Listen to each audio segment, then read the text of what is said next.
Bom dia, flores do dia. Baião 129, depois de uma semana sem baiões. 2 semanas sem baiões. Temos um baião especial 129, que na verdade é especial porque é o nosso retorno. Vocês bem sabem como é difícil voltar. Exato. A correr, a fazer baião. A gente colocou prioridades de saúde, então a gente, em tese, priorizou nossa vida particular. Foi isso. Não dá para mentir muito. É isso. Bom, vamos começar com o que a gente tem feito nesse tempo vago. A gente está tentando reparar o nosso corpo, né? Mas, brincadeiras à parte, estava vendo essa reportagem, não é novidade, a gente já falou sobre esses mercados de reutilizar equipamentos obsoletos, tal, só que isso começou a ficar um pouco mais sério agora, cara.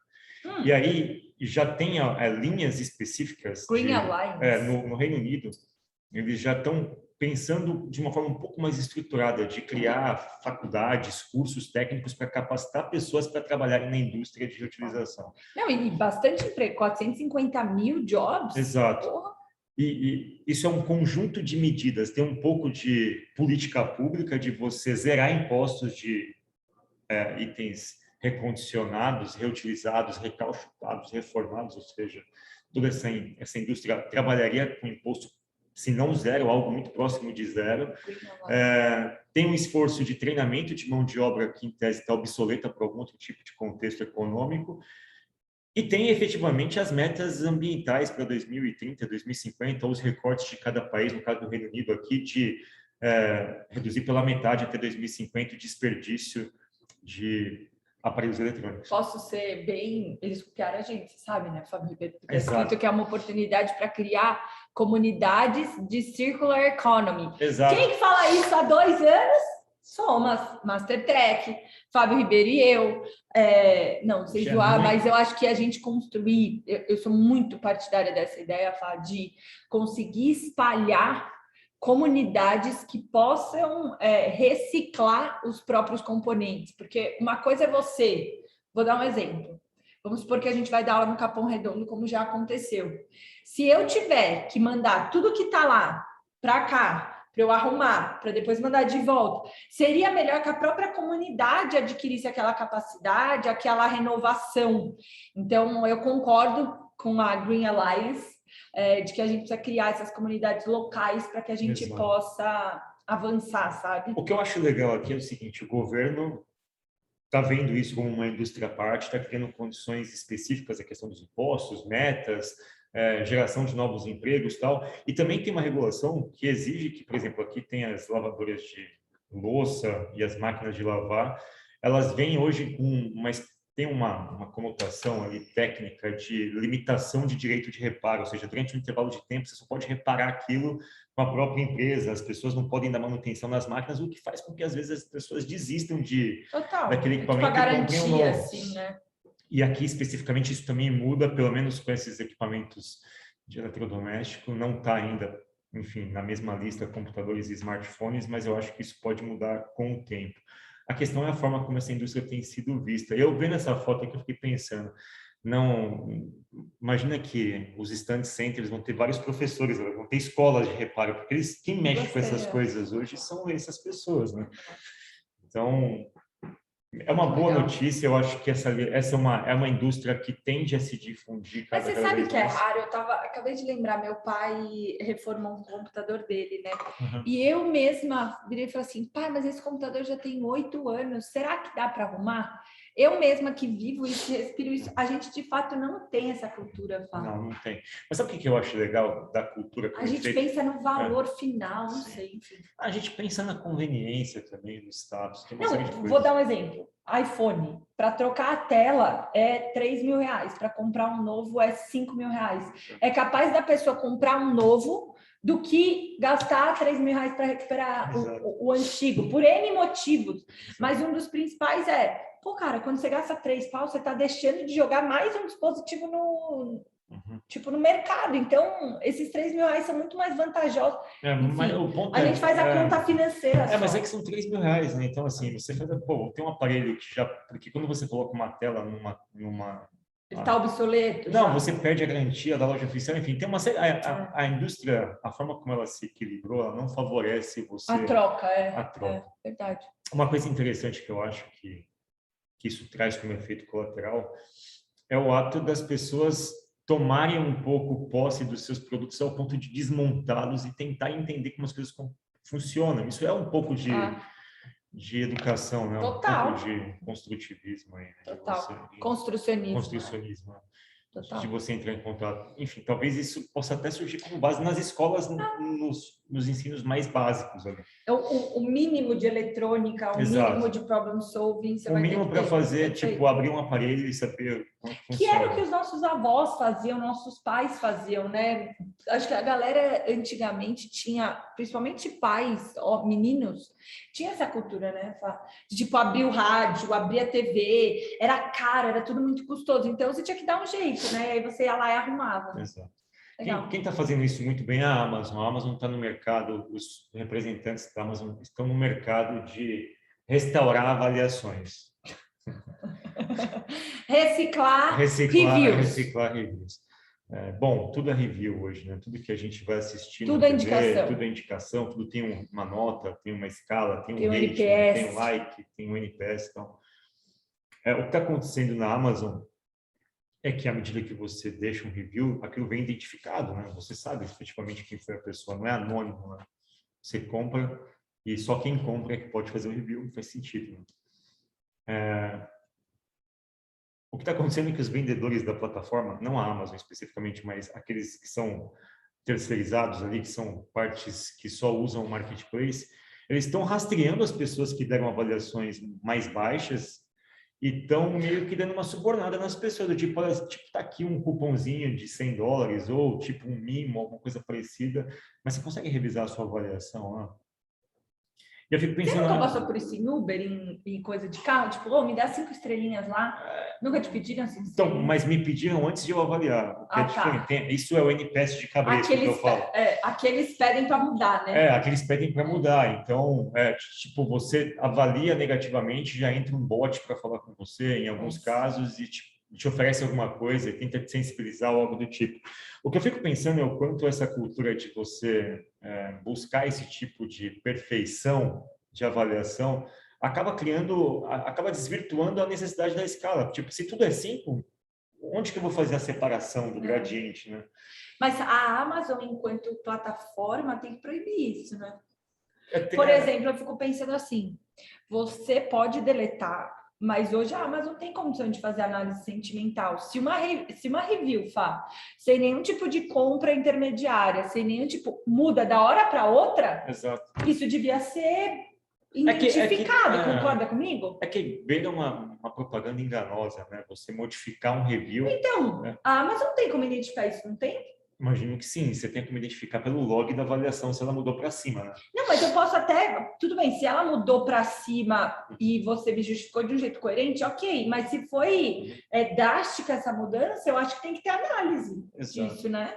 Eles não falam nada sobre isso, Fá? Não especificamente aqui. Violation of the terms they agree on the retail platform. Não teoricamente, eles não podem falar com o cliente por fora. A questão é que, independente de qualquer coisa, isso entra no aspecto de para que servem as avaliações, né? Elas servem para que você, vendedor, tenha uma perspectiva da qualidade do seu produto e também serve para aquele que compra de ter um parâmetro do tipo de equação custo-benefício que ele está fazendo. Se a gente começa, e aí acho que a parte pior é assim, o consumidor, em tese, está sendo enganado porque está avaliando algo que não tem aquela avaliação. Agora, quem produz também está se enganando, porque tipo, você deveria usar isso como feedback. E aí eu fico pensando até onde isso, enfim... que doido, o NPS não surgiu, o Net Promoter Score não surgiu com o objetivo de você manipulá-lo ou ter algo artificial, e sim para você compreender aquilo que era um feedback do teu cliente e você melhorar. Eu só acho que essas coisas elas vão todas no mesmo caminho, sabe? Da gente demonstrar algo que a gente não é. E todo mundo entra nessa mesma esteira e a gente começa meio que, enfim, viver um mundo extremamente artificial. Aliás, vi uma série chamada White Lotus, está na HBO Max, que fala um pouco desse mundo artificial. Bem legal. Bem legal. Então é isso, a Amazon também está reciclando avaliações. Reciclando Exato. de tudo um pouco. Agora, quem não está reciclando, mas está tendo uma atitude diferente em relação às vacinas, é a Tailândia. A Tailândia tem um negócio interessante. A Tailândia produz insumo de vacina. E ela exporta, só que ela mesma está com dificuldade interna. De aplicar, Fábio? De aplicar. E aí, bom, eles estão fazendo um ensaio que eu achei bem interessante. Do ponto intradermal? De vista, que é meio que por baixo da pele, assim, né? Tem a muscular e tem a dermal, né? Você pode fazer. Mas a vacina? Então, em tese, a que a gente toma é a muscular. Todo mundo toma a muscular. Só que a Tailândia, dado a restrição de insumos, ela pensou, caramba, a gente vai ter que fazer com que o insumo dê para mais gente, né? Doido. Já pensou você produzir a porra do insumo e você não poder vacinar a população? Tá muito errado. Exato. Enfim. Exato. E aí, no caso deles, eles estão desenvolvendo uma técnica para tentar aplicar embaixo da pele, né? Under skin. E isso exigiria 1/4 dos insumos de uma vacina muscular. E os estudos dizem que os efeitos, em tese, são equivalentes. Caraca, Fá! Pô, mas eles estão fazendo um estudo, mas que pode ser útil para muita gente, Fá. Porra! Our previous experience shows that antidermal injections is 25% e tal, but triggers the same level, ou seja, dá o mesmo nível de imunidade. Pô, achei legal. O que eu acho legal aqui, é algo que eu não acho legal, o fato de alguém que produz um negócio não ter um negócio ter acesso. Mas eu acho legal a mecânica, né, de você tentar fazer o mais com menos, né, de você tentar achar alternativas, porque em tese esse é um problema que vai persistir durante muito tempo. Então, puxa, você precisa baratear isso. No final das contas, todos os governos tiveram que fazer usos de reservas e investimentos, tirar dinheiro de algum lugar para colocar na vacina. Sim. Ou seja, se a gente está vacinando todo mundo, esse dinheiro está saindo de algum lugar, está saindo de educação, está saindo de segurança e tal. É óbvio que tem que sair nesse momento. Mas não dá para manter um gasto desse durante muito tempo. Não é essa a perspectiva da Tailândia, aqui é uma restrição até diferente. Mas, no final, a gente precisa tornar esse produto mais barato. E esses experimentos, eu acho que são, enfim, ágil total, melhoria contínua, né? A minha sensação é um pouco assim, tipo, a gente vai ter que vacinar a população. Vamos aproveitar the power of crisis, sabe? E já vamos rodar um experimento aqui? Exato. Vamos ver como é que rola? Polêmico a gente talvez fazer isso num contexto de desconhecimento, né? De uma doença mortal, mas eu acho massa também, essa tentativa de rodar o experimento. Exato.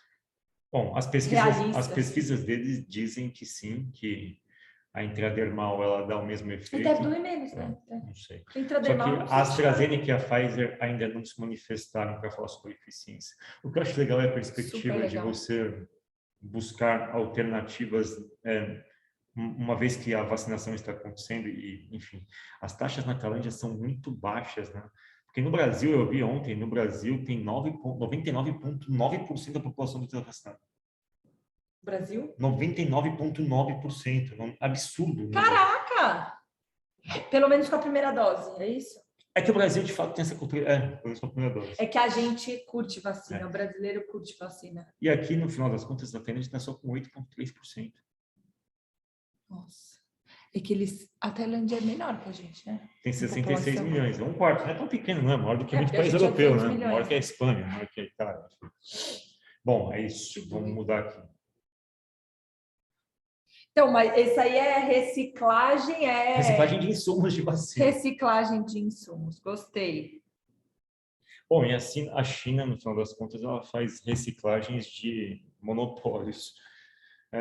A gente falou disso, né, um tempo atrás, da recente da recente discussão sobre como a mídia estatal chinesa havia conceituado o game, sobretudo na fase de adolescência e juventude, ali, como um ópio espiritual, o que obrigou a Tencent, uma das maiores empresas de tecnologia do mundo e também de games do mundo, a colocar restrições bastante severas no uso de suas plataformas de jogos online, reduzindo pela metade o tempo de exposição durante dias de semana e um pouquinho mais na limitando semana. No software, né? Tipo, não pode ficar ligado mais do que X horas.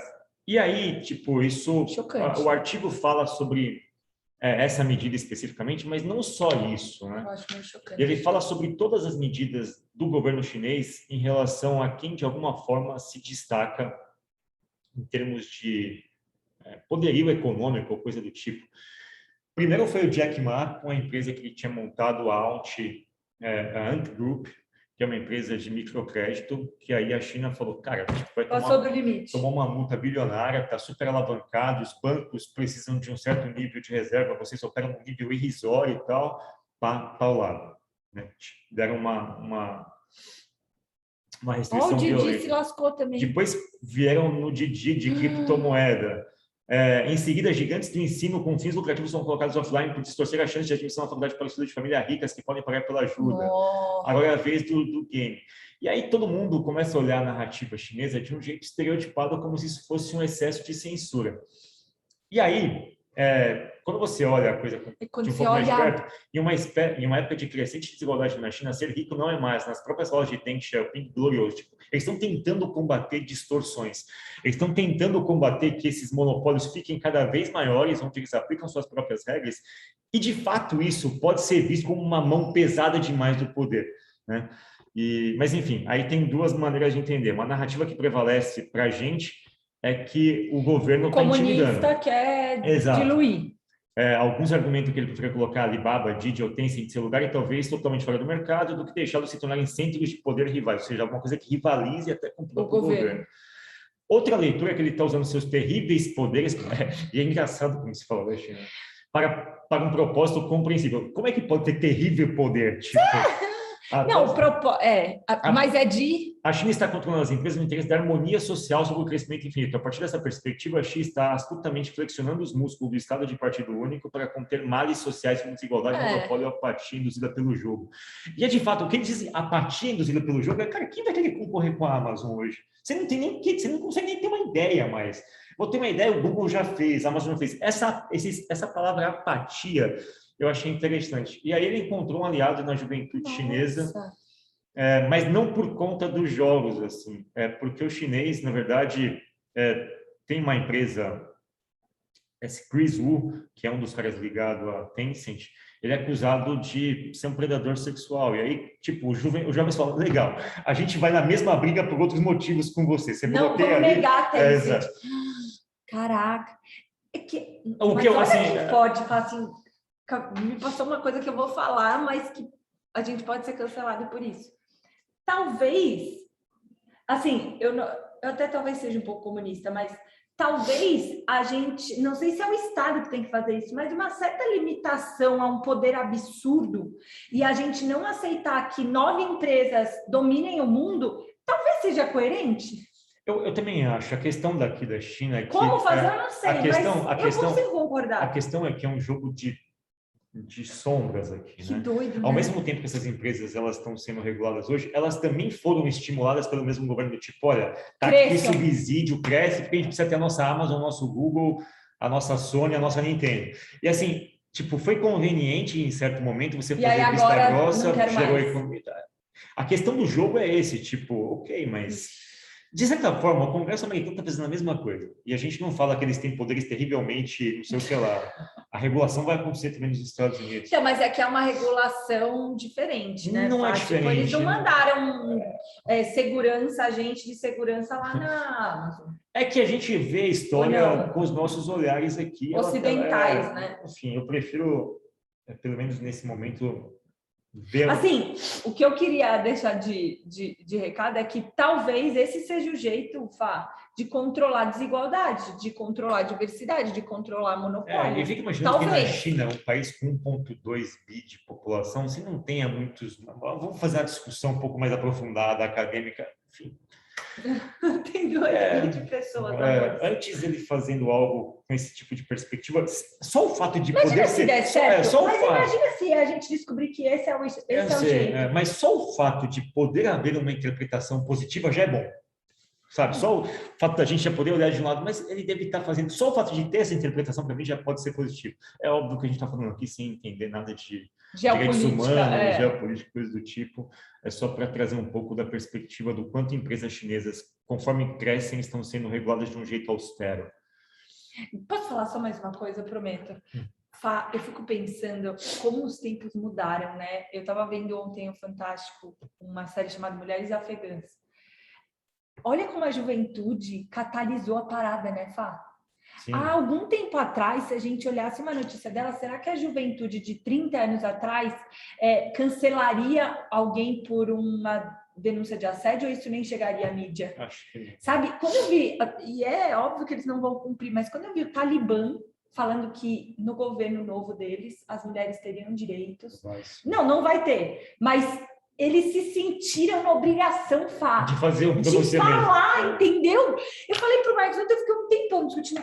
Cara, olha que louco, o Talibã se sentir na obrigação de falar, Fábio Ribeiro, que as mulheres vão ter liberdade, de falar que ninguém vai fazer atrocidades.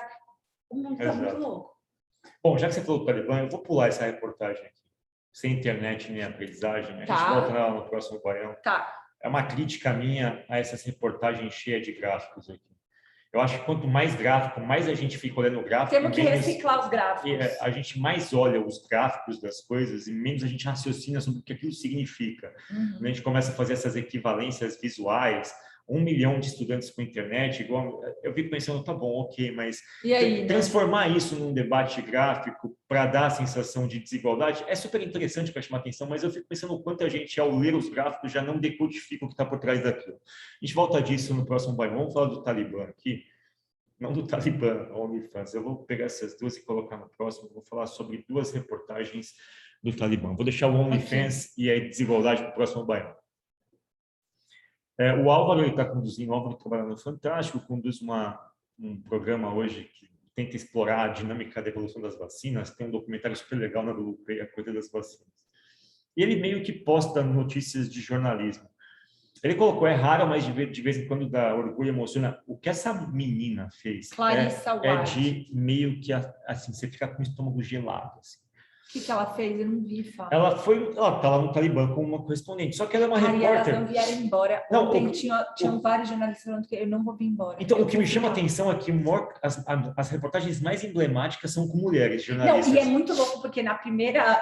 Olha isso aqui. As mulheres vão poder trabalhar assim, viu? Aí na coletiva de imprensa tinha homem. Não, mas olha, ela tá no Talibã, ela tava lá, tipo, e ela começa... Ela tá aqui, ela tá no meio da cidade, e ela é claramente uma ocidental, está com uma equipe de reportagem e tal, e ela começa a conversar com os caras de uma forma meio inquisitiva. Mas árabe? Assim. Ela fala em algumas pessoas da população procuram ela para ajuda para sair do país. Como é que eu faço para ir para a base, para o aeroporto e tal? Eu estou com meu passaporte aqui. Ela começa a falar com as pessoas e aí começam a chegar pessoas do Talibã meio que com arma na mão, meio que para assustar ela. Só que ela está num nível de frieza. Tipo, gente, ela já ligou. Não, e assim, ela tá tipo conversando com a população aqui. O cara falou: "Meu, como é que eu chego na base? Eu tô com um documento aqui". Ela começa a explicar para o cara, e nisso começa a chegar um cara do Talibã por trás dela com uma arma. Meu, o que você está fazendo aqui? E começa meio. E o cara chega com um negócio assim, de decepar a mão do lado dela. E ela. Decepar a mão? E ela, o que você está com isso na mão? E começa a perguntar. Enfim, e ela não. O que é mais assustador é que parece que ela tá tipo fazendo um walking tour, sabe? Na Paulista. Exato. Olha o cara apontando a arma para ela. Não, sim, o pessoal com AK-47. Só que na reportagem você ouve o tempo todo tiro pro alto, tal. E ela tá no meio e ela junta uns 8 e começa a falar e começa a dar ajuda ali para as pessoas e começa a debater com os caras. Enfim, a repórter da CNN dizem que ela está sendo perseguida pelo Talibã depois da reportagem e vai ter que deixar o país por conta dessa reportagem ou coisa do tipo. Mas para mim o que interessa é o seguinte: é o nível de destemor. E essa aqui é outra, a repórter da BBC. Esse cara ligou, a BBC estava no ar, a correspondente do BBC estava no ar ao vivo. O cara do Talibã, o porta-voz, ligou para ela. Ela calmamente começou a entrevistar o cara e começou meio que tipo perguntar coisas do tipo, sabe? Não tinha muito espaço. Olha, tipo, ela não estava ensaiada. Não, ela falou: no teu governo você vai continuar cortando mão e pés das pessoas, não sei o que lá. Isso começou a fazer perguntas sobre o direito das mulheres, tal, ao vivo. Mas assim, numa tranquilidade, tem a entrevista inteira aqui, mas numa tranquilidade por telefone com o cara, tipo, e é o que você falou, o Talibã está tentando meio se expor também, mostrar para o Ocidente, mas o que me deixou... Eu achei o cara falando: no nosso governo mulheres terão liberdade. O que me deixou, assim, o que me deixou bastante admirado foi a capacidade profissional dessas pessoas manterem a calma num ambiente extremamente hostil, imprevisível, e conseguirem fazer um trabalho que elas fizeram, assim.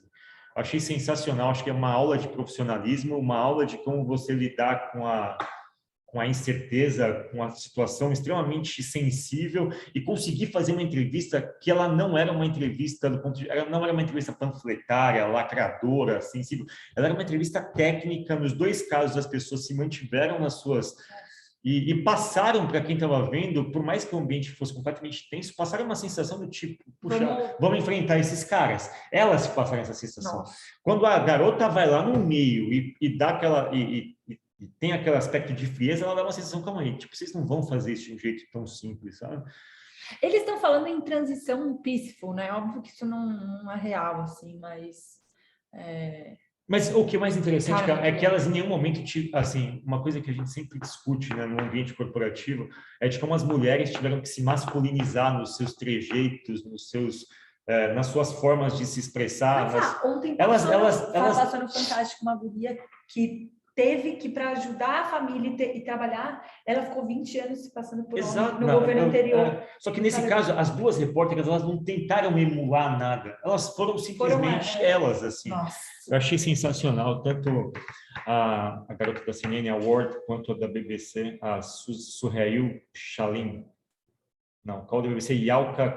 Deve ser essa aqui, Yalda Hakim. Acho que é Yalda Hakim. E o cara que é o Suhail. Sensacional as duas, acho que dá para a gente ter um contexto de como... Repensar, né? Reenquadrar, ressignificar, eu acho que é isso. E talvez dá para você... Porque todos os âncoras tradicionais de guerra, tirando recentemente, já teve bastante gente nesse aspecto, a Ana Paula Padrão, ela foi para o Afeganistão, tem uma reportagem bem famosa dela, enfim. As mulheres sempre estiveram dentro do contexto jornalístico, com reportagens de muita evidência... enfim, de muito fôlego, assim.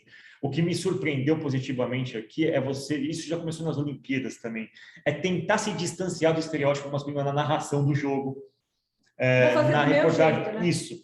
E o fato das pessoas começarem a falar, caramba, que legal você... Existe um jeito alternativo. Existe um jeito alternativo de você fazer as coisas que não é replicar o modus operandi masculino, no caso. Gostei desse tema do Baião, hein? Existe um jeito alternativo, existe alternativo. Na verdade, sempre existiu, né? Existe o que a gente precisa desenvolver, a nossa capacidade de ver esse jeito. Capacidade. Gostei. Boa. Bom dia, Fábio Ribeiro. Baião 129. A gente ia terminar com OnlyFans, terminou com Afeganistão, melhor. Exato. Não, na verdade não é melhor, mas eu acho que foi mais necessário, Fábio Ribeiro. Enfim, é isso. Tchau, gente.